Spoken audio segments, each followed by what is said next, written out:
গল্পের আসর বাই অগ্নিলা চ্যানেলে আপনারা শুনছেন আশাপূর্ণা দেবীর লেখা সুবর্ণলতা। আজ এর শেষ পর্ব। কেঁদেই মল। সুবর্ণ বহুদিন পরে ভারী মিষ্টি হাসি হাসে।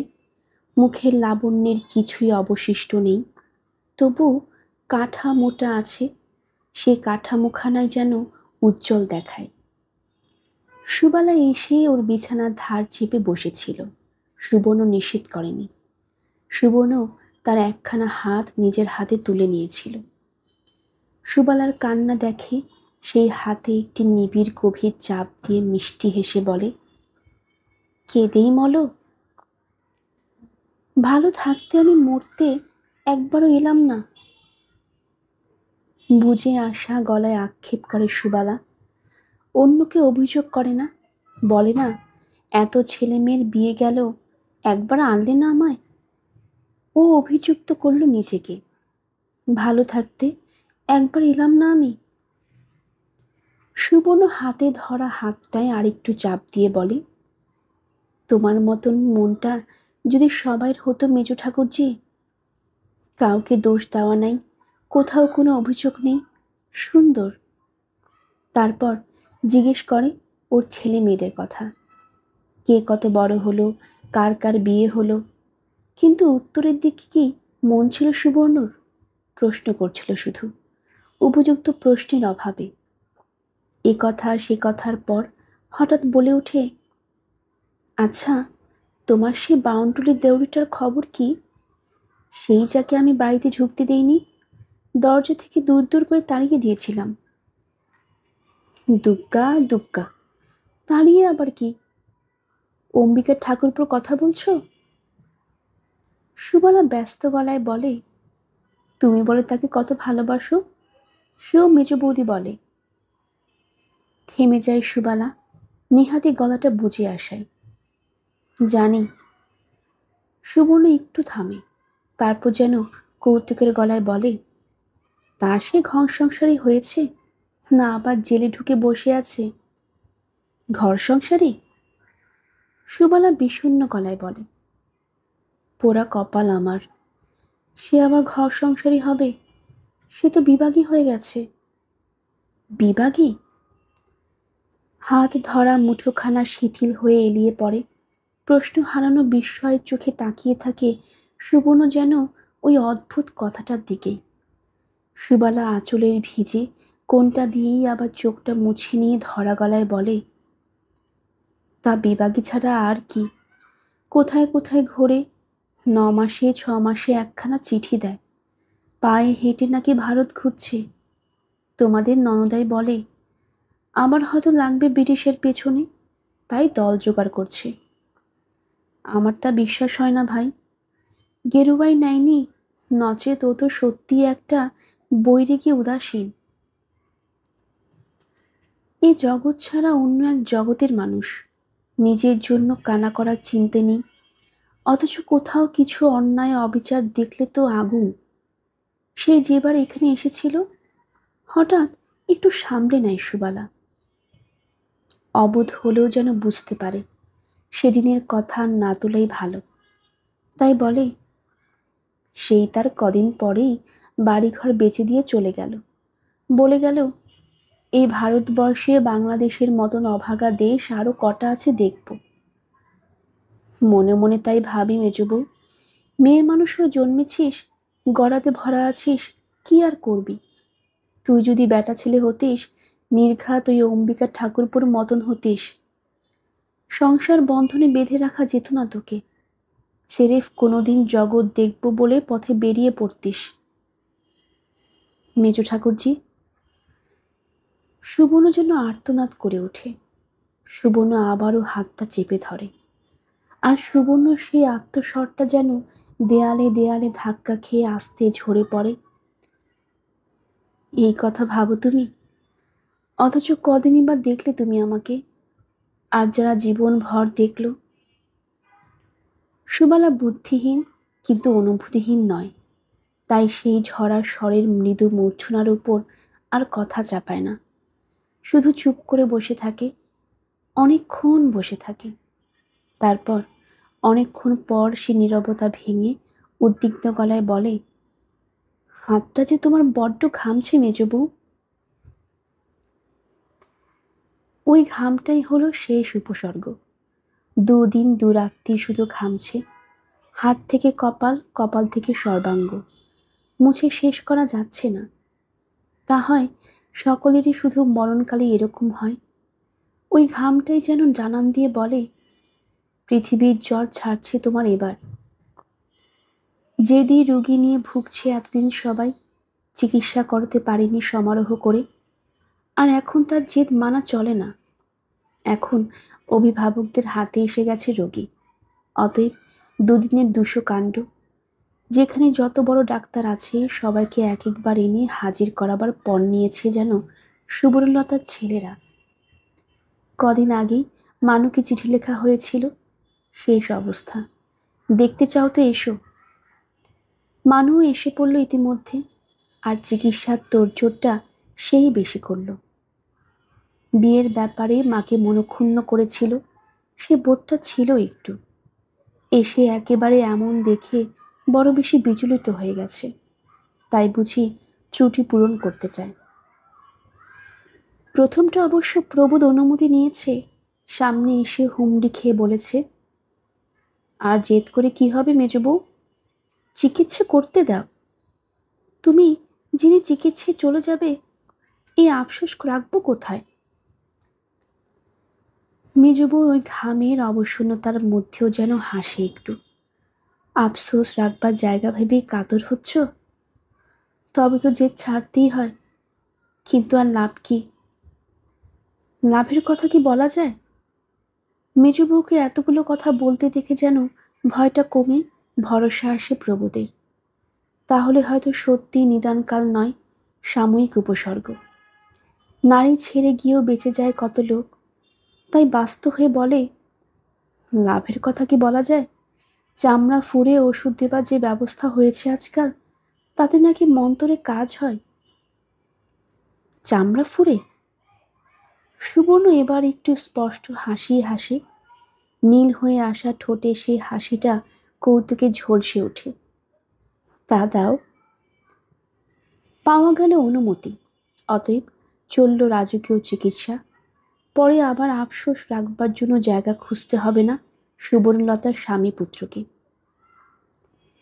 শুধু চিকিৎসাতেই নয়, শেষ দেখা দেখতে আসার সমারোহ কম হলো না। প্রবোধের 3 কুলে যে যেখানে ছিল, প্রবোধের এই দুঃসময়ের খবর ছুটে এলো সবাই। খবরদাতা বুধো কাঁদতে কাঁদতে বাড়ি বাড়ি গিয়ে বলে এলো, মেসচিঠিকে সত্যই বড় ভালোবাসত ছেলেটা ছেলেবেলায়। সময়ের ধুলোয় চাপা পড়ে গিয়েছিল সে অনুভূতি। হঠাৎ এই শেষ হয়ে যাচ্ছে খবরটা যেন উড়িয়ে দিয়ে গেল সেই ধুলো। তা বুধো বলেছে বলেই যে সবাই আসবে তার মানে ছিল না। বুধো যদি নিজের মার শেষ খবরটা দিয়ে বেড়াতো, কজন আসতো? সুবর্ণলতা বলেই এসেছে। এটা সুবর্ণলতার ভাগ্য বই কি। এত কার হয়? তার সুবর্ণলতার দিকে যে এরা সারা জীবন তাকিয়ে দেখেছে। ভাগ্য সুবর্ণকে মগডালে তুলেছে, অথচ নিজে সে সেখান থেকে আশ্রয়ে আশ্রয়ে মাটিতে নেমে নেমে এসে ঘূর্ণিঝড় তুলেছে। এই দৃশ্য একটা আকর্ষণীয় বই কি, তাই তাকিয়েছে সবাই। আর যার দিকে সারা জীবন তাকিয়ে থেকেছে, তার তাকানোটা জীবনের মতো বন্ধ হয়ে যাবার সময় দেখবার স্বাদ কার না হয়? আসেনি শুধু তাদের কেউ। যেখান থেকে সুবর্ণ নামের একটা ঝকঝকে মেয়ে ছিটকে এসে এদের এখানে পড়েছিল, তাদেরকে খবর দিতে যাবে। তাদের কথা কার মনে পড়ছে? কে বলতে পারে খবর পেলেও আসতো কিনা? সেখানে তো অনেক দিন আগে মৃত্যু হয়েছে সুবর্ণর। কিন্তু প্রবোধের গোষ্ঠীও তো কম নয়। তাতেই বিরাম নেই এই 2 দিন। এসে দাঁড়াচ্ছে প্রয়োজনের অতিরিক্ত চিৎকারে রোগিণীকে সম্বোধন করে আপন আবির্ভাব সম্পর্কে অভিহিত করে দিতে চাইছে।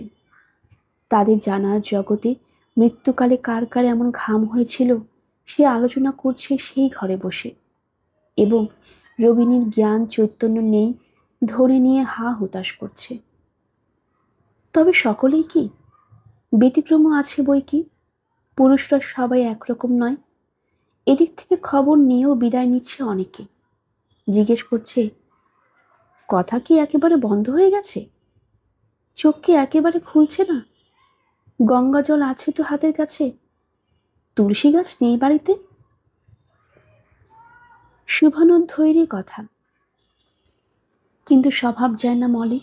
এ কথাটা সত্যি বই কি। নইলে মৃত্যুর হাতে হাত রাখা মানুষটাও কারোর শত ডাকে চোখ খুলছে না, আবার কারোর এক ডাকে টেনে টেনে খুলছে চোখ। ময়লা কাপড় ছেঁড়া গেঞ্জি পরা আধবুড়ো দুলো যখন কাছে এসে ফুপিয়ে বলে, মেজো মামি, তখন তো আমার কথাও বেরোলো গলা থেকে, অস্পষ্ট, তবু শোনা গেল, পালাও, মরবে। তাই অবশ্যই প্রলাপের কথা। এক আধটো এমন ভুল কথা বেরোচ্ছে মুখ থেকে, তবে ঠিক কথাও বেরোচ্ছে। বিরাজের বর যখন এসে বসেছিল মাথার কাছে, বিরাজ চেঁচিয়ে বলেছিল, মেজবউ, দেখ কে এসেছে। তখন আস্তে হাত দুটো জড়ো করবার বৃথা চেষ্টায় একবার কেঁপে উঠে বলেছিল, নমস্কার। ভুলটা বাড়ল রাত্রির দিকে। সারা রাত্রি ধরে কথা কওয়া যেন কইল, কথা যেন শপথ করল। আবার একবার প্রবোধের দিকে তাকিয়ে স্পষ্টই বলল, ক্ষমা। ক্ষমা চাইল না ক্ষমা করে গেল? কে বলে দিবে সে রহস্য? যার কাছে ছিল তারা অবশ্য ধরেই নিল ক্ষমা চাইল। অনেক দৌরাত্ম্য তো করেছে স্বামীর ওপর, কিন্তু তারপর এসব কথা বলছে কেন প্রলাপের মধ্যে? বলেছিলাম আর চাই না, যাওয়ার সময় বলে যাচ্ছি চাই, এই দেশেই মেয়ে মানুষই হয়ে শোধ নিতে হবে না? কে জানে কি চাইছিল সে, কিসের শোধ নেবার শপথ নিচ্ছিল? প্রলাপ? প্রলাপের আর মানে কি? সারা রাত জমে মানুষের যুদ্ধ চলল। রাত্রি শেষে যখন পূব আকাশে দিনের আলোর আভাস দেখা দিয়েছে, তখন শেষ হলো যুদ্ধ। পরাজিত মানুষ হাতের ওষুধের বড়ি ছাঁচড়ে ফেলে দিয়ে চিৎকার করে উঠল। বিজয়ী যম নিঃশব্দে অদৃশ্য পথে অন্তর্হিত হল, জয়লব্ধ ঐশ্বর্য বহন করে। ছড়িয়ে পড়ল ভোরের আলো। তুলে দেওয়া হলো বারান্দা ঘেরা ত্রিপল আর চিক। দক্ষিণের বারান্দার পূব কোণ থেকে আলোর রেখা এসে পড়ল বিছানার ধারে। মৃত্যুর কালিমার ওপর যেন সৌন্দর্যের তুলি বুলিয়ে দিল। সুবর্ণলতার শেষ দৃশ্যটি সত্যি বড় সুন্দর আর সমারোহের। এই মৃত্যুতে দুঃখ আসে না, আনন্দই হয়। কেন হবে না? যদি কেউ জীবনের সমস্ত ভোগের ডালা ফেলে রেখে দিয়ে পৃথিবী থেকে বিদায় নিতে বাধ্য হয়, তার মৃত্যুটা শোচনীয়, সে মৃত্যু দুঃখের। আবার বয়সের বিষ কিটে জীর্ণ হয়ে যারা শেষ পর্যন্ত অপরের বিরক্তির পাত্র হয়ে ওঠে, প্রতিনিয়ত জীবনকে ধিক্কার দিতে দিতে অবশেষে মরে, তাদের মৃত্যুটা নিশ্চিন্ততার হাফ ছেড়ে বাঁচান।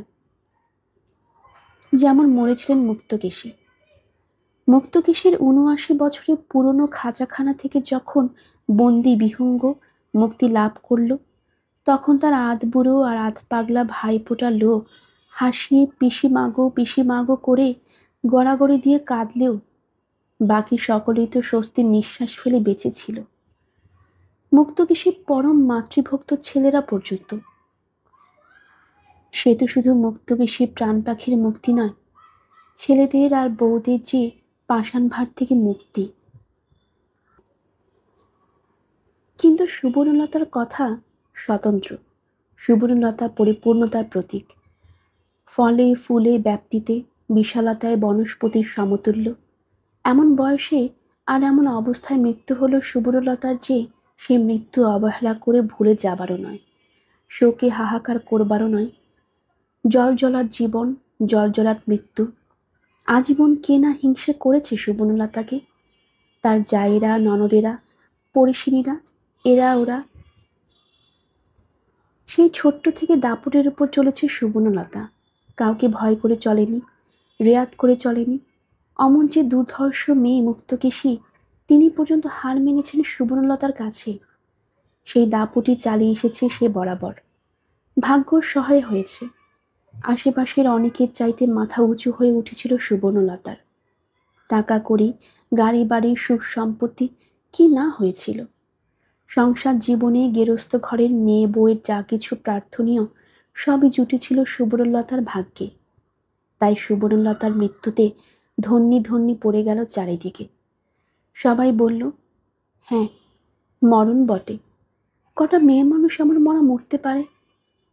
কেউ কেউ বা বেশি কায়দা করে বলল, মরা দেখে হিংসে হচ্ছে, সাজ যাচ্ছে মরি। আর হয়তোবা শুধু কায়দাই নয়, একান্তই মনের কথা। বাঙালির মেয়ে জন্মবোধই জানে জীবনে প্রার্থনীয় যদি কিছু থাকে তো ভালো করে মরা। শাখা নিয়ে, সিঁদুর নিয়ে স্বামী পুত্রের কোলে মাথা রেখে মরতে পারাই বাহাদুরি। বাল্যকাল থেকেই তাই ব্রত করে বর প্রার্থনা করে রাখে, স্বামী অগ্রে পুত্রে কোলে মরণ হয় যেন গঙ্গার জলে।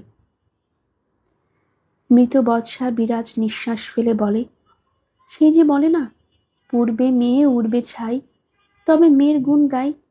ভাগ্যের কথাতেও সে কথাই বলতে হয়। মরে না গেলে তো বলবার জো নেই, ভাগ্যবতী। মেজবউ গেল, এখন বলতে পারে কপালখানা করেছিল বটে। এতখানি বয়স হয়েছিল, ভাগ্যের গায়ে কখনো জমের আঁচড়টি পড়েনি। সব দিকে সব বজায় রেখে ভোগজাত করে কেমন নিজের পথটি কেটে পালিয়ে গেল। তা বিরাজের কাছে এটা ঈর্ষার বই কি। বিরাজ চিরদিনই তো মেজ বউকে ভালোবেসেছে যেমন, ঈর্ষাও করেছে তেমন। বিরাজের শ্বশুর বাড়ি অবস্থাপন্ন, বিরাজের বর দেখতে সুপুরুষ, তবু বিরাজের মনে শান্তি কোথায়? সর্বদাই তো হাহাকার। কাছাকাছি বয়সী একই সময়ে প্রায় সন্তান সম্ভাবনা হয়েছে দুজনের, কিন্তু ফলাফল প্রত্যেকবারই দুজনের ভিন্ন। বড়লোকের বউ বিরাজ, যেই একবার করে সেই সম্ভাবনাময় ঐশ্বর্যবতী হয়ে উঠেছে, তার জন্য দুধের বরাদ্দ বেড়েছে, মাছের বরাদ্দ বেড়েছে, তার জন্য ঝি রাখা হয়েছে। তবু পূর্ণতার পরম গৌরবে পৌঁছাবার আগেই আবার শূন্য কোল আর ফ্যাকাশে মুখ নিয়ে কাঁদতে কাঁদতে মায়ের কাছে এসে পড়তে হয়েছে তাকে, সেবা খেতে, সান্ত্বনা পেতে। অথচ সুবর্ণলতা আতুরে ঢোকবার ঘন্টা পর্যন্ত দৌড়ঝাঁপ করে বেরিয়েছে। 2-4 ঘন্টায় মেয়াদে হৃষ্টপুষ্ট একটা শিশুর আমদানি করেছে। আতুর ঘরের সর্ববিধ বিঘ্ন বিপদ অবহেলায় অতিক্রম করে যথা নির্দিষ্ট দিনে ষষ্ঠীর কোলে 21 চুপড়ি সাজিয়ে দিয়ে নিয়ে ধুয়ে ঘরে উঠেছে। সবটাই তো বিরাজের চোখের ওপর। মিরাজ গহনা কাপড় ঝলমলি এসে বসত, শ্বশুরবাড়ির মহিমার গল্পে পঞ্চমুখ হতো, বাপের বাড়ির সমালোচনা তৎপর হতো, আর তারপর ভাইপো ভাইজিদের কোলে কাখে টেনে তাদের হাতে টাকা গুজে দিয়ে নিঃশ্বাস ফেলে গাড়িতে উঠত গিয়ে। অনার 3 বইয়ের ছেলে মেয়ে, তবু সরু মোটায় মিশানো, মেজ বইয়ের সবকটি পাথর কুচি। কতবার দুধ খেয়েছে সুবর্ণ, কতবার মাছ খেয়েছে। গেরস্থ ঘরের 4টে বউয়ের একটা বউ, আর সব কটাই তো একযোগে বংশবৃদ্ধির দায়িত্ব পালন করে চলেছে। উমা শ্বশুর সব আগে শুরু করেছিল, সব শেষে ছোট বউ বিন্দুর সঙ্গে সাড়া করেছে। তবু ওদের 3 জনের কোনো না কোনো সময় কিছু না কিছু ঘটছে। শুধু অটুট স্বাস্থ্যবতী মেজু বউয়ের যে ওজ ঘরে কখনো চির খায়নি, সে কথা নতুন করে মনে পড়ল বিরাজের। এসেছিল উমা শশী, গিরিবালা, বিন্দু। সুবর্ণলতার মরণ দেখে হিংসে করল তারাও। বলল, ভাগ্যি বটে, 16 আনার ওপর 18 আনা। তার সাক্ষী দেখ, 4 ভাইয়ের মধ্যে মেজবাবুই বংশ ছাড়া গোত্র ছাড়া। চিরকাল মেজগিনের কথায় উঠেছেন বসেছেন। আর শুধুই কি স্বামী ভাগ্য, সন্তান ভাগ্য নয়? ছেলেগুলি হীরের টুকরো, মেয়েগুলি গুণবতী। ভাগ্যবতী ভাগ্য জানিয়ে মরল তেমনই টুপ করে। টুপ করে কথাটা অবশ্য অত্যুক্তি, স্নেহের অভিব্যক্তিও বলা চলে। তবু বলল। বড় মেয়ে চাপাও কেঁদে কেঁদে আক্ষেপ করতে লাগলো, খড়পুরের মতো উপে গেলে মা, প্রাণ ভরে 2 দিন নাড়তে চাড়তে অবসর দিলে না। ছেলেরা বউরা অবশ্যই বড় ননদের আক্ষেপে মনে মনে মুচকি হাসল, কারণ ঝাড়া হাত পা গিন্নি বান্নি হয়ে যাওয়া চাপাকে অনেকবার তারা খোসামত করে ডেকেছে মাকে একটু দেখতে, শাশুড়ি বউদের দূরে রাখতেন, যদি মেয়ে এলে ভালো লাগে। চাপা তখন আসতে পারেনি, চাপা তখন ফুরসত পায়নি। চাপার সংসার জ্বালা বড় প্রবল। তখন চাপার শাশুড়ির চোখে ছানি, পীর শাশুড়ির বাত, খুড় শ্বশুরের উদরি, দেওর পোদের হাম পান বসন্ত, নিজের ছেলেদের রক্ত আমাশা, হুপিং কাশি। তাছাড়া চাপার ভাসুরঝির বিয়ে, ভাসুরপোর পৈতে, ভাগ্নির স্বাদ, মামা শ্বশুরের শ্রাদ্ধ, আর সর্বোপরি চাপার বরের মেজাজ। পান থেকে চুন খসবার জো নেই, গামছাখানা এদিক ওদিক থাকলে রাক্ষসীর মতো চেঁচায়, তামাকটা পেতে একটু দেরি হলে ছাদ ফাটায়। চাপা অতএব মাতৃসেবার পুণ্য অর্জন করতে পেরে ওঠেনি। ভাইয়েরা যখনই ডেকেছে, চাপা তার সংসারের জ্বালায় ফিরিস্তি আউড়ে অক্ষমতা জানিয়েছে। তাছাড়া চাপা কোনো কালেই এটাকে বাপের বাড়ি ভাবে না। চাপার সত্যিকার টানত দর্জিপাড়া গলির সে বাড়িটার ওপর, যে বাড়িটার ছাদের সিঁড়ি আর গাঁথা হলো না কোনো দিন। তা চাপা সে অভাব অনুভব করেনি কখনো। সুবর্ণলতার মেয়ে হয়েও না। চাপার প্রিয় জায়গা রান্নাঘর, ভাড়ার ঘর, ঠাকুরমার ঘর, জেঠির ঘর। চাপা ওইটাকেই বাপের বাড়ি বলে জানত। চাপা সংসার জ্বালা থেকে ফুরসত পেলে ওইখানে এসে বেরিয়ে যেত। হয়তো সেটাই স্বাভাবিক। চাপার পক্ষে এ বাড়িতে আপন বলে অনুভবে আনার আশাটাই অসঙ্গত। এবারে কোথাও কোনখানে চাপা নামের একটা শিশুর হামাগুড়ি দেওয়ার ছাপ আছে কি? চাপা নামের একটা বালিকার পদচিহ্ন? এ বাড়িতে চাপার অস্তিত্ব কোথায়? দর্জিপাড়া বাড়িটার চাপার অস্তিত্বে ভরা। তার প্রত্যেকটি ইট চাপাকে চেনে, চাপাও চেনে প্রতিটি ইট কাঠকে। চাপা তাই বাপের বাড়ি আসবার পিপাসা জাগলে চেষ্টা যত্ন করে চলে আসতো ওই দর্জিপাড়া বাড়িতেই। ফেরার দিন হয়তো একবার মা বাপের সঙ্গে দেখা করে যেত। কৈফত কেউ চাইতো না, শুধু শুনিয়ে শুনিয়ে বলতো, ঠাকুমা বুড়ির জন্যই ও বাড়ি যাওয়া, বুড়ি যে কটা দিন আছে সে কটা দিন ও বাড়িতেই আসা যাওয়া। কবে আছে কবে নেই বুড়ি, চাপা চাপা করে মরে। ঠাকুমা মরলে বলেছে মল্লিকাটার জন্য যাই। সুবর্ণলতা কোনো দিন বলেনি, তা অত কৈফতি বা দিচ্ছিস কেন? আমি তো বলতে যাইনি তুইও বাড়িতে 5 দিন কাটিয়ে বাড়িতে 2 ঘন্টার জন্য দেখা করতে এলে কি বলে? সুবর্ণলতা শুধু চুপ করে বসে থাকত। সুবর্ণলতা হয়তো কথার মাঝখানে বলতো, জামাই কেমন আছেন? বলতো, তোর বড় ছেলের এবার কোন ক্লাস হলো? চাপা সহজ হতো, সহজ হয়ে বাঁচত। তারপর শ্বশুরবাড়ির নানান জ্বালার কাহিনী গিয়ে চলে যেত। আবার কোনোদিন ও বাড়ি খাবার দালালি গড়াগড়ি দিতে দিতে চাপা এ বাড়ির সমালোচনায় মুখর হতো। তখন সমালোচনার প্রধান পাত্রী হলো চাপারই মা, মায়ের নবাবী, মায়ের বিবিয়ানা, মায়ের গো ব্রাহ্মণে ভক্তিহীনতা, মায়ের ছেলের বউদের আদিক্ষেতা দেওয়া আর কোলের মেয়েকে আশকারা দেওয়ার বহর, এই সবই হলো চাপার গল্প করবার বিষয়বস্তু। চাপার সুবর্ণলতার প্রথম সন্তান। চাপার সুবর্ণলতাকে বউ হয়ে থাকতে দেখেছে, অথচ দেখেছেটা তার অনমনীয়তা, আর দেখেছে বাড়ি শুদ্ধ সকলের বিরূপ মনোভঙ্গি। চাপার তবে কোন মনোভাব গড়ে উঠবে? তাছাড়া মায়ের নিন্দাবাদে দর্জিপাড়ার সন্তোষ, মায়ের সমালোচনায় দর্জিপাড়ার কৌতুক, মায়ের ব্যাখ্যানায় ওখানে শুয়ো হওয়া, এটাও তো অজানা নয় চাপার। চাপা তাই ও বাড়ির সন্তোষ বিধান করেছে এ বাড়িকে কৌতুক করে। হয়তো আরও একটা কারণ আছে, হয়তো চাপাও ভেতরে ভেতরে মায়ের প্রতি একটা আক্রোশ অনুভব করে এসেছে বরাবর। চাপার শ্বশুরবাড়ির শাসন একেবারে পুলিশি শাসন, লোহার জাতার নিচে থাকতে হয় চাপাকে। চাপা তাই মায়ের সেই চিরদিনের বেপরোয়া অনমনীয়তাকে ঈর্ষা করে, মায়ের এই এখনকার স্বাধীনতাকে ঈর্ষা করে। চাপার মনে হয় চাপার বেলায় মা চাপাকে যেমন তেমন করে মানুষ করেছে, কখনো একখানা ভালো জামা কাপড় দেয়নি, অথচ এখন ছোট মেয়ের আদরে বহর কত, কাপড়ের ওপর কাপড়, জ্যাকেটের ওপর জ্যাকেট।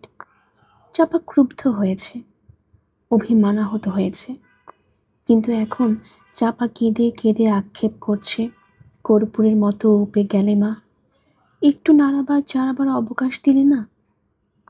হয়তো এই মুহূর্তের ওই আক্ষেপটাও সত্য, ওই কান্নাটুকু নির্ভেজাল। তবু ভাই বোরা মনে মনে হাসল। অবশ্যই বাইরে তারাও কাঁদছিল, না কাঁদলে ভালো দেখাবে না বলেও বটে, আর চাপার কান্নাতেও বটে। কান্না দেখলেও কান্না আসে। শুধু সুবর্ণর মস্ত আইবুড়ো মেয়ে বকুল কাঁদল না এক বিন্দু, কাঠ হয়ে বসে রইল চুপ করে। বোধহয় অবাক হয়ে ভাবল, জ্ঞানাবধি কোনো দিনই যে মানুষটাকে অপরিহার্য মনে হয়নি, সে মানুষটা চোখ বোঝার সঙ্গে সঙ্গে এমন করে পায়ের তলা মাটি সরে যাচ্ছে কেন? সুবর্ণর বয়স্ক ছেলেরা প্রথমটা কেঁদে ফেলেছিল, অনেক অনুভূতির আলোড়নে বিচলিত হয়েছিল। সামনে নিয়েছে সেটা, তাদের দায়িত্ব অনেকখানি। এখন তারা বিষাদ গম্ভীর মুখে যথা কর্তব্য করে বেড়াচ্ছে। তাদের তো আর কাঠ হয়ে বসে থাকলে চলবে না, তাদের ভূমিকা গম্ভীর বিষাদে। শিক্ষিত সভ্য ভদ্র পুরুষের পক্ষে ও ছাড়া শোকের বহিঃপ্রকাশ কি?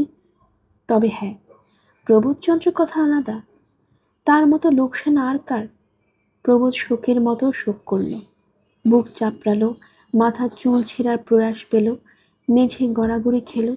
আর সুবর্ণলতা যে তার সংসারের সত্যি লক্ষ্মী ছিল, আড়ম্বরে সে কথা ঘোষণা করতে লাগলো।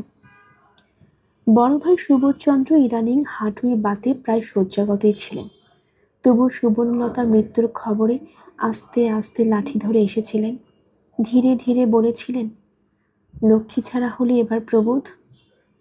সেই শোক বাক্যে প্রবোধ এমন হাউমাউ করে কেঁদে দাদার পা জড়িয়ে ধরেছিল যে পা ছাড়িয়ে নিয়ে পালাতে পথ পাননি সুবোধচন্দ্র। প্রবোধ হাঁক পেরেছিল, ও দাদা, ওকে আশীর্বাদ করে যাও। সুবোধ বলেছিলেন, ওকে আশীর্বাদ করি আমার কি সাধ্যি? ভগবান ওকে আশীর্বাদ করছেন। প্রবোধ এই কথায় আরো উদ্দাম হলো, আরো বুক চাপড়াতে লাগলো।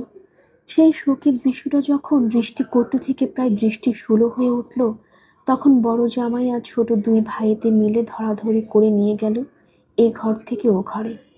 জোর করে শুইয়ে দিয়ে মাথার বাতাস করলো খানিকক্ষণ, তারপর হাতের কাছে দেশলাই আর সিগারেট কেসটা এগিয়ে দিয়ে চলে এলো। মৃত্যুকে নিয়ে দীর্ঘকাল শোক করা যায়, মৃতকে নিয়ে 2 ঘন্টাও নিশ্চিন্ত হয়ে শোক করা চলে না। আচার অনুষ্ঠানের দরাদরি দিয়ে শোকের কণ্ঠরোধ করে ফেলতে হয়।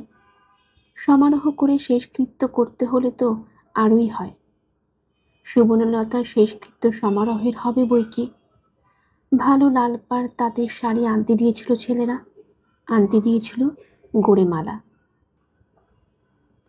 গোলাপের তোড়া, ধূপ, অগুর, চন্দন এসবের ব্যবস্থাও হচ্ছিল বই কি। এছাড়া নতুন চাদর এসেছিল শ্মশান যাত্রার বিছানায় পাততে। উমাশশী গিরিবালা বিরাজ বিন্দুর দল দালানের ওধারে বসে জটলা করছিল। গিরিবালা বলল, সব দেখে শুনে মুখস্থ করে যাচ্ছি, বাড়ি গিয়ে ফর্দ করে রাখবো, মরণকালে বার করে দেব ছেলেদের। গড়ে গলায় না নিয়ে জমের বাড়ি যাচ্ছি না বাবা। এই কৌতুক কথায় মৃদু হাস্য গুঞ্জন উঠল। জানলার ধারে দাঁড়িয়ে থাকা বকুল তাকিয়ে দেখল, স্থির হয়ে তাকিয়ে রইল। তা ওরা বোধ হয় একটু অপ্রতিভ হলো। বিরাজ তাড়াতাড়ি বলল, হ্যাঁ রে, পারুল তাহলে আসতে পারল না? বকুল মাথা নাড়ল। গিরিবালা বলল, মায়ের মৃত্যু দেখা ভাগ্যে থাকা চাই, এমন কত হয় বাড়িতে থেকেও দেখা যায় না, 2 দণ্ডের জন্য উঠে গিয়ে শেষ দেখায় বঞ্চিত হয়। বকুল ছেলে মানুষ নয়, তবু বকুল যেন কথাগুলোর মানে বুঝতে পারে না। মায়ের মৃত্যু দেখা ভাগ্যে থাকা চাই, দৃশ্যটা কি খুব সুখের? বঞ্চিত হলে ভয়ঙ্কর একটা লোকসান। যে চোখ এই পৃথিবীর সমস্ত রূপ আহরণ করে করে সেই পৃথিবীকে জেনেছে বুঝেছে, সেই চোখ চিরদিনের জন্য বুঝে গেল। এই দৃশ্য মস্ত একটা দ্রষ্টব্য। যে রসনা কোটি কোটি শব্দ উচ্চারণ করেছে, সেই রসনা একেবারে নিঃশব্দ হয়ে গেল। এ কি ভারী একটা উত্তেজনার। হয়তো তাই। ওরা বড়, ওরা বোঝেন। উমা শশী বলল, তা খবরটা তো দিতে হবে তাড়াতাড়ি, চতুর্থে করতে হবে তো তোকে। উমা শশীর এই বাহুল্য কথাটায় কেউ কান দিল না। এই সময় আস্তে ডাক দিলেন জয়াবতী, চাপা।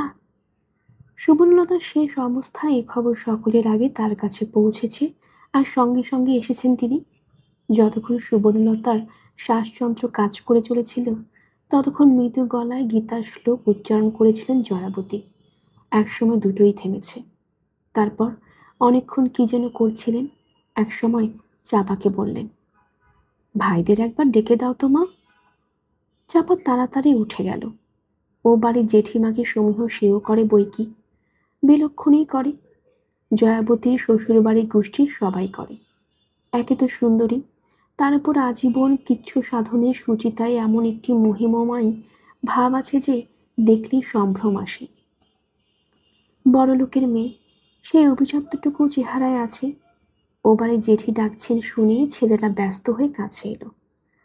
জয়াবতী শান্ত গলায় বললেন, একটি অনুরোধ তোমাদের করব বাবা, রাখতে হবে। সুবর্ণলতার ছেলেরা আরো ব্যস্ত হয়ে বলল, সে কি অনুরোধ কি বলছেন, আদেশ বলুন। জয়াবতী একটু হাসলেন, বললেন, আচ্ছা আদেশই। বলছিলাম তোমাদের মায়ের জন্য কালো ভোমরা পাড়ের গরদ একখানি, আর একখানি ভালো পালিশের খাট নিয়ে আসতে। এটা ওর বড় স্বাদ ছিল, পারবে? শুনে ছেলেরা অবশ্য ভেতরে ভেতরে চমকে উঠল, কারণ এমন অভাবিত আদেশের জন্য প্রস্তুত ছিল না তারা। এই একেবারে বাজেটের বাইরে। তাছাড়া সবই তো আনতে গেছে, শাড়ি, মালা, খাটিয়া। কিন্তু ঠিক এই মুহূর্তে ওই শান্ত প্রশ্নের সামনে পারবো না বলাও তো সোজা নয়। এই উমা শশী জেঠি নয় যে কোনো একটা কথার ব্যঙ্গ হাসি দিয়ে দমিয়ে দেওয়া যাবে। হ্যাঁ, উমা শশী হলে বলতে পারতো তারা শান্ত ব্যঙ্গের গলায়, খাটটা কি শুধুই পালিশের, না চন্দন কাঠের? উমা শশী হলে বলতোই। কিন্তু ইনি উমা শশী নন, জয়াবতী। এর ব্যক্তিত্বই আলাদা। এর সামনে ছোট হতে পারা যাবে না, দৈন্য প্রকাশ করতে বাঁধবে। তবু বাজেটের বিপদটাও কম নয়। মায়ের চিকিৎসা উপলক্ষে তো কম খরচ হয়ে গেল না। সব টাকা বাড়িতে ঢেলে আর বহুদিন বাড়ি বসে বসে প্রবোধের হাত তো স্রেফ ফতুর। টাকা দিয়ে সাহায্য করতে পারবেন না তিনি, যা করতে হবে ছেলেদেরই হবে। হয়তোবা বড় ছেলেকেই বেশি করতে হবে। তাই বড় ছেলে শুকনো গলায় প্রশ্ন করল, আপনি যদি বলেন অবশ্যই আনা হবে জেঠিমা। তবে বলছিলাম কি, ওটাকে করতেই হয়? জেঠি আরো স্নিগ্ধ আরো ঠান্ডা স্বরে বললেন, করতেই হয়। এমন অসংগত কথা বলতে যাবো কেন বাবা? এত খরচার ব্যাপার আর কজন পারে? তবে তোমরা তিনটে ভাই কৃতি হয়েছ, তাই বলতে পারছি। সুবর্ণর অনেক দিনের ইচ্ছা ছিল একখানি কালো ভোমরা পাড়ে গরজ শাড়ি পরে আর একখানি ভালো খাট গদিতে শোয়। মন খুলে কথা তো আমার কাছেই কইতো বেশিটা।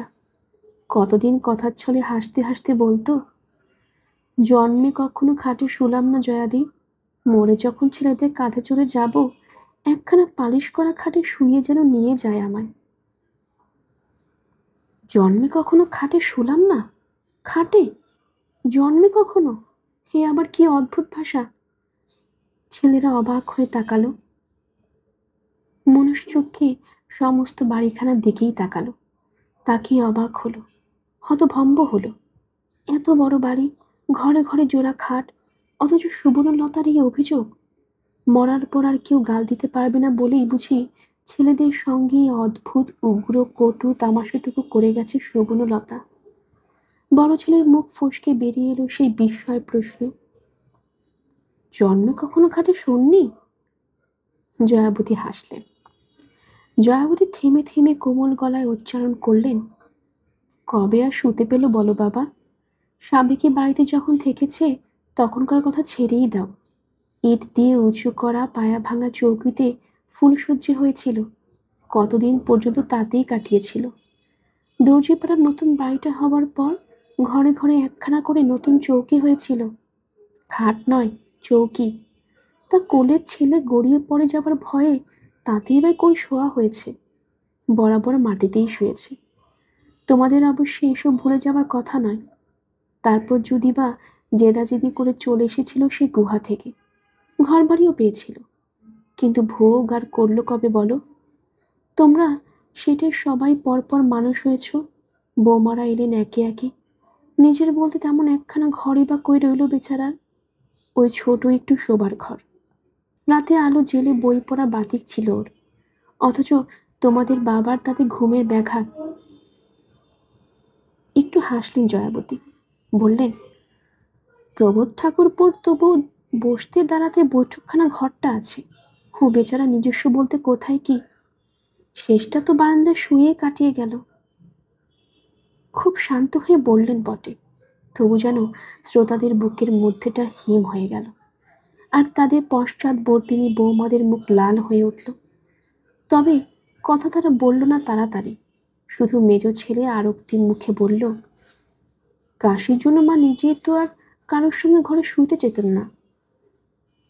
জেঠি আরো নরম হলেন, মধুর স্বরে বললেন, সে কি আর আমি জানি না বাবা?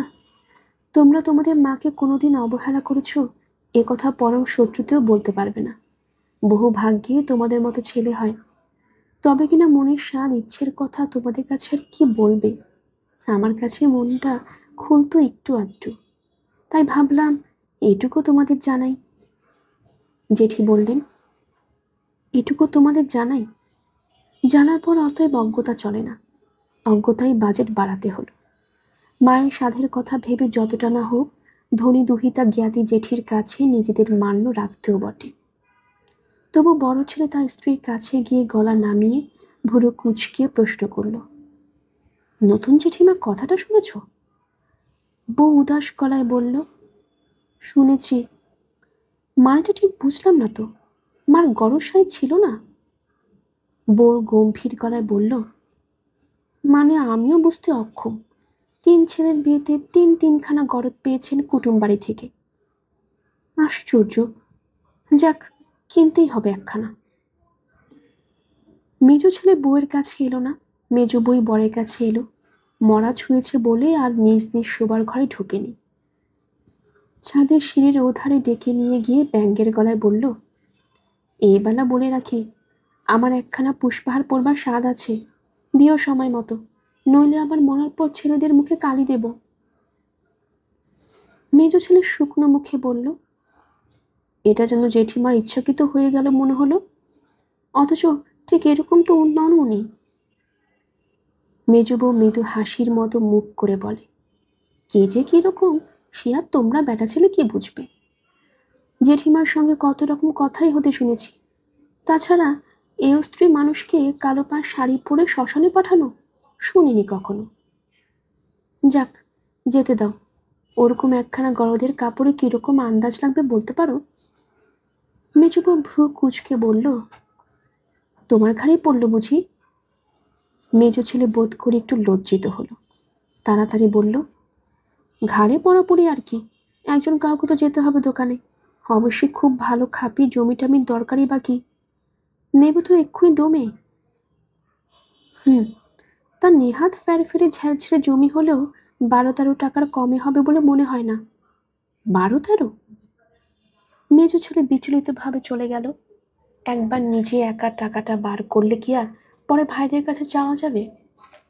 তা হোক, কি আর করা যাবে, ত্রুটি না থাকে, কেউ না ভাবে তাদের নজর নেই, দাদা খাটটার ভার নিক।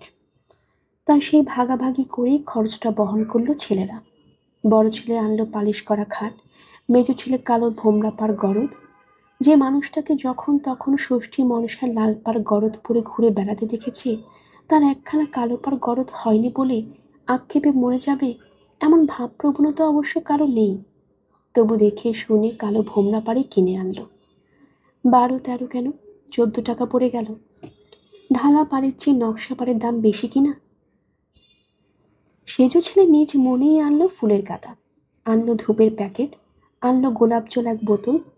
এসব কথা কবে নাকি বলে রেখেছিল সুবর্ণলতা, হয়তো ঠাট্টা ছলেই বলেছিল, তবু সেই হেসে হেসে বলা কথাটাই মনে পড়ে মনটা কেমন করে ওঠা অসম্ভব নয়। সুবর্ণলতার সেজো ছেলে কথা বেশি বলল না, শুধু ধূপের গোছাটা জেলে দিল, শুধু ফুলগুলো সাজিয়ে দিল, আর গোলাপ জলের সবটা ঢেলে দিল। মরার গায়ে গোলাপ জল ঢালা মুক্তকেশীর গোষ্ঠীতে যে এই প্রথম, তাতে সন্দেহ কি? মুক্তকেশীরে কি জুটেছিল? জুটেছিল শুধু একটা ফুলের তোড়া। তার মৃত্যুর দিন সুবর্ণই বলেছিল, একটা ফুলের তোড়া কিনে আন বাবা, তোদের ঠাকুরমার জন্য। পৃথিবী থেকে শেষ বিদায় নেবার সঙ্গে সঙ্গে দেবার তো আর কিছুই থাকে না। বলেছিল এই সেজো ছেলেটাকেই। হয়তো সেদিনের স্মৃতি মনে জেগেছিল তার, তাই অত ফুল এসেছিল। বিরাজ বলেছিল, মনে হচ্ছে তোদের মার বিয়ে হচ্ছে, বাসরের সাজ সাজালি মাকে। আমার শ্বশুর বাড়িতেও মরণে এত ঘটা দেখিনি। নিজের শ্বশুর বাড়িটাকেই সর্ববিধ আদর্শস্থল মনে করে বিরাজ। গিরিবালা বলল, যা বলেছ ঠাকুরজি, এতদিন দেখিনি বাবা। গিরিবালা বাপের বাড়ির সাবেকি সংসারই এত ফ্যাশন এখনো ঢোকেনি। ওদের বাড়িতে এখনো বাঁশুরি ফুলের তোড়া জোটে না, তার শ্মশান যাত্রায়। আজন্মের স্বাদ মিটল সুবর্ণলতার। কালো ভোমরা পাড়ে নতুন গরদ পরে রাজকীয় বিছানা পাতার নতুন বোম্বাই খাটে শুলো। আশেপাশে ফুলের তোড়া, গলায় গড়ে মালা, পায়ে পরানো আলতার নুটি নিয়ে কাড়াকাড়ি পড়ে গেল। মাথায় সিঁদুরের কণিকা প্রসাদ পাবার জন্য হুড়োহুড়ি বাঁধল। কেবলমাত্র নিজের বউ মেয়েরাই তো নয়, এসেছে ভাসুরপো বউ, তার দেওরপো বৌদির দল, এসেছে যা ননদ, পাড়াপড়শি বিয়ান কুটুম। সুবর্ণলতার শেষ যাত্রা দেখতে তো লোক ভেঙে পড়েছে। এসেছে ধোবা গয়লা নাপতিনি ঘুটিওয়ালি সবাই। সকলেই অসংকোচে ধুলো কাদা পায়ে উঠে এসেছে দোতলায়, উকি ঝুঁকি মারছে শবদেহের আশেপাশে। এটা বাড়ির লোকের পক্ষে বিরক্তিকর হলেও এই সময় নিষেধ করাটা শোভন নয়। এরাও যে তাদের ময়লা কাপড়ে খাটে চোখ মুছে বলছে, এমন মানুষ হয় না। চিরকাল বলেছে, এখনো বলল, এমন মানুষ হয় না। এখন আর কোনোখানে কেউ বলে উঠল না, তা জানি, ঘর জ্বালানির পর ভোলা নেচে। মৃত্যু সকলকে উদার করে দিয়েছে, সভ্য করে দিয়েছে। আসন্ন সন্ধ্যার মুখে সুবর্ণলতার শেষ চিহ্নটুকু পৃথিবী থেকে লুপ্ত হয়ে গেল। চিতার আগুনের লাল আভা আকাশের লাল আভায় মিশল। ধোঁয়ার আগুনের লুকোচুরির মাঝখান থেকে সুবর্ণলতা যে কোনো ফাঁকে পরলোকে পৌঁছে গেল। কেউ টের পেল না। মানু বলল, এটা হোক, যা খরচ লাগে আমি বেয়ার করব। মানুর দাদারা বলল, তা যদি করতে পারো আমাদের বলবার কি আছে, ভালোই তো। প্রবোধ হাউমাউ করে কেঁদে বলল, কর বাবা, কর তোরা, তাই আত্মাটা শান্তি পাবে তার। এ সবই তো ভালোবাসত সে। কে জানে মানুর এই সদিচ্ছা তার অপরাধ বোধকে হালকা করে ফেলতে চাওয়া কিনা, অথবা অনেকটা দূরে সরে গিয়ে মা সম্পর্কে তার মনের রেখাগুলো নমনীয় হয়ে গিয়েছিল কিনা। নিত্য সংঘর্ষের গলানিতে যে জীবনকে খণ্ড ছিন্ন আসমান বলে মনে হয়, দূর পরিপ্রেক্ষিতে সেই জীবনই একটি অখণ্ড সম্পূর্ণতা নিয়ে উজ্জ্বল হয়ে ওঠে বিস্তৃতির মহিমায়, ব্যাপ্তির মহিমায়। নিতান্ত নিকট থেকে যে আগুন শুধু দাহ আর উত্তাপের অনুভূতি দেয়, দূরে গেলে সে আগুনে আলো যোগায়। দূরত্বই সম্ভ্রম, দূরত্বই প্রত্যয়। শ্রান্তির শেষে ওই যে এনলার্জ করা ফটোখানা দেয়ালে ঝুলল অবিনশ্বর একটি প্রসন্ন হাসি মুখে ফুটিয়ে, ওই ছবির বংশধরেরা কি কোনোদিন সন্দেহ করবে এই হাসিটুকু কেবল ফটোগ্রাফারের ব্যগ্র নির্দেশের ফসল?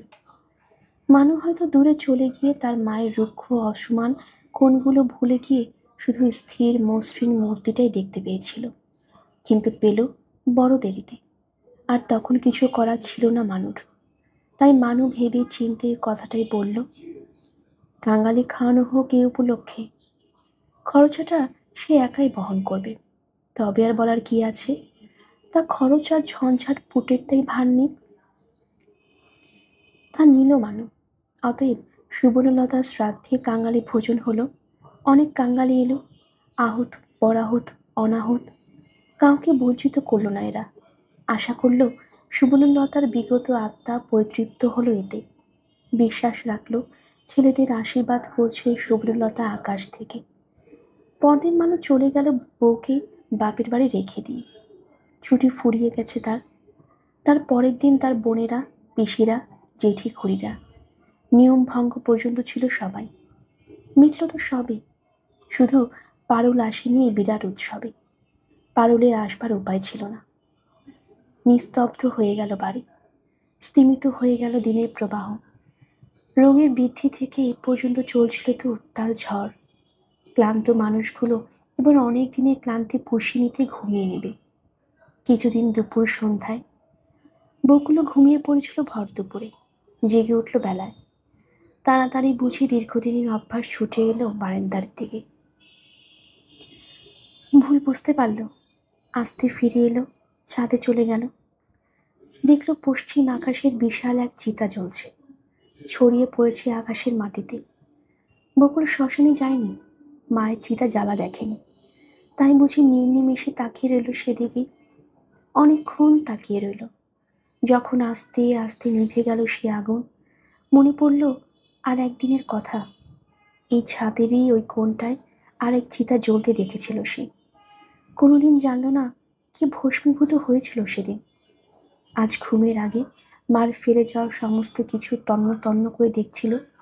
সে কোথাও পায়নি একটি লাইনও হস্তাক্ষর।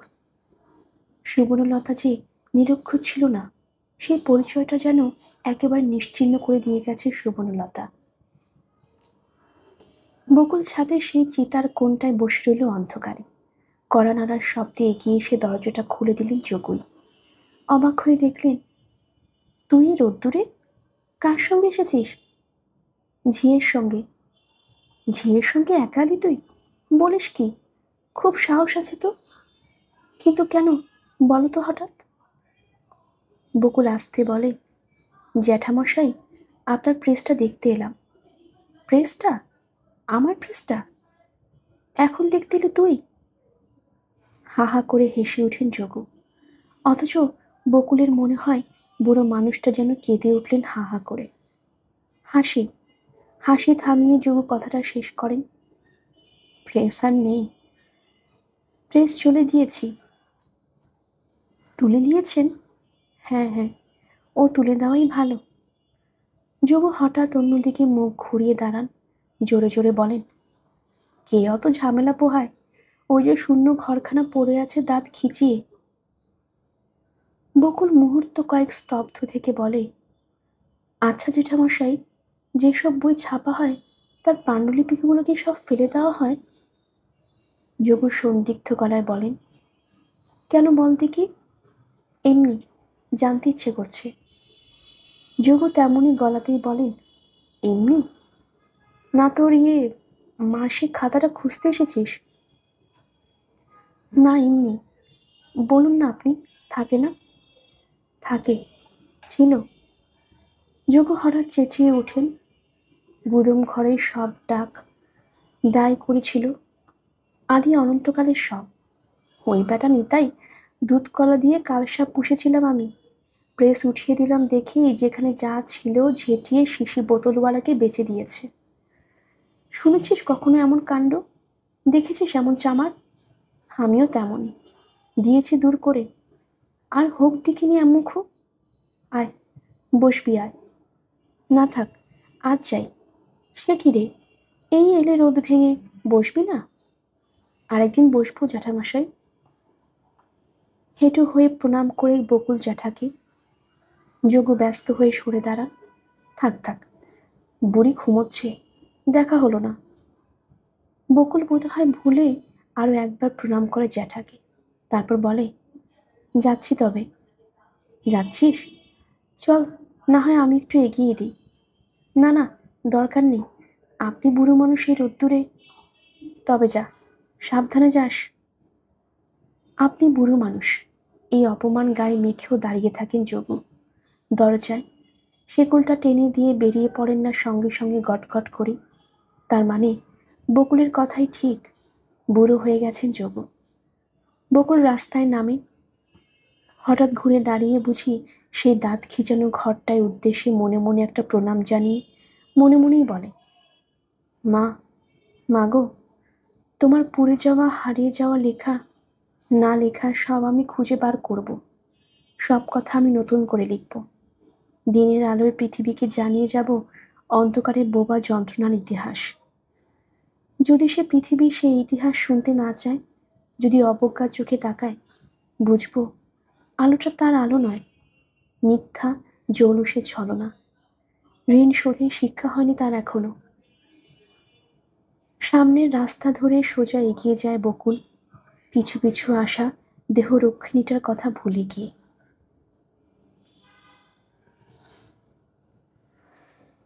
গল্পের সবাই অগ্নিলা জানিয়ে আপনারা শুনছিলেন আশাপূর্ণা দেবীর লেখা সুবর্ণলতা।